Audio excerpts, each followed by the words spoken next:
Now then, let's take a look back at World War I. I mentioned a couple of things. The book you really want to get is this one with my essay, Edward VII, the Triple Entente and World War I. And it's in this book, La France Conquise, published by Progressive Press of California, after I had dug this out of the Library of Congress some years back.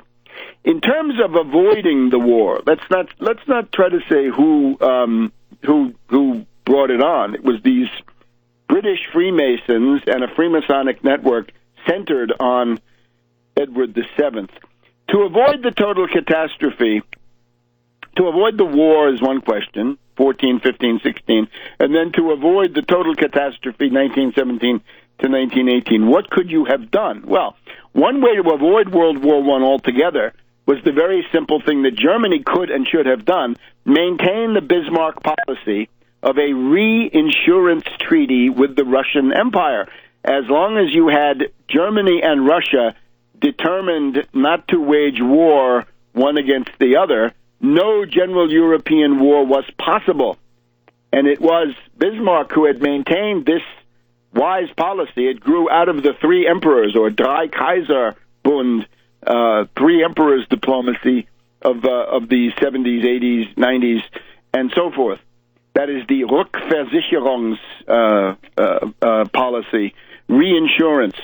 And, of course, this was changed by the feckless, idiotic, superficial, obsessive, neurotic, psychotic William II. Kaiser Wilhelm, a absolute lightweight, obsessed with his English mother, whom he hated, and his withered arm, and all kinds of other complexes. And just the presence of William II, I think, indicates that the Fritz Fischer thesis is not tenable, that this was all a nefarious plan by Germany. William II was incapable of any nefarious plan or any plan. All right, so that's one opportunity in the 1890s.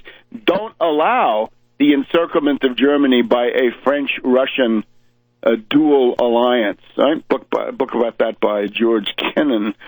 The other one, of course, is that in the Boer War, when the British set up concentration camps and killed 20,000 children, and these were white Germanic children, right? So this went against the entire race theory which dominated the times. There was a wave of hatred against the British which could have produced a continental bloc. That is to say, France, Germany, Russia, essentially saying no more war on the continent, don't let the British play one against the other. This was, to some degree, the policy of Count Witte of Russia and of Gabriel Hanotaux of France. And this thing was wrecked once again by William II, who went around boasting that he had saved the British Empire in 1901 and 1902, when the hatred against the British for their Boer War excesses was boiling over. Now, the one who did learn the lesson of the Boer War was Edward VII, who said, my God, this is a League of Cambrai moment. This is similar to what happened to the Venetians in May of 1509, when all the countries of Europe, with the exception of Henry VIII of Britain, but all others, lined up against Venice and tried to crush and destroy Venice. So he could see that there was that danger.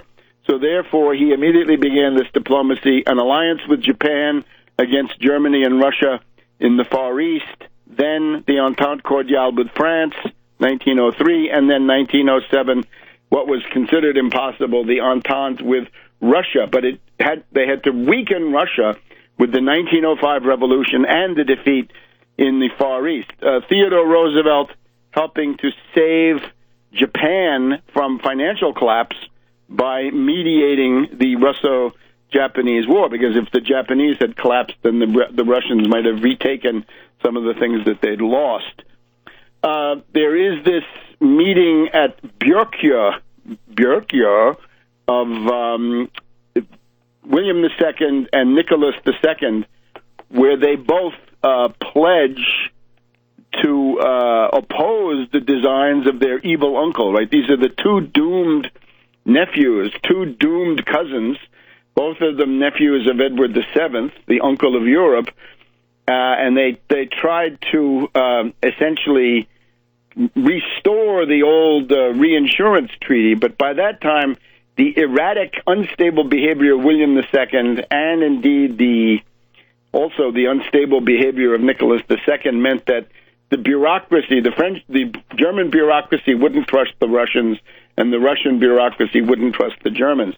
It would have been possible then to avoid the catastrophe by executing the Schlieffen Plan in August and September of 1914 and ending the war in the West rather quickly. This did not work, and the debate about this centers on von Moltke the Younger, the German defense minister. Did he fatally weaken the German right flank in such a way as to lose the First Battle of the Marne, and therefore faced prolonged trench warfare and ultimately defeat in the West? I should have mentioned before we got to this point, it would have also been possible for the Second International, the Socialist International, to avoid the Second World War. Their plan had been, which they announced, was that in case of threatening war, to declare a general strike and overthrow the governments in every country that wanted to join the war.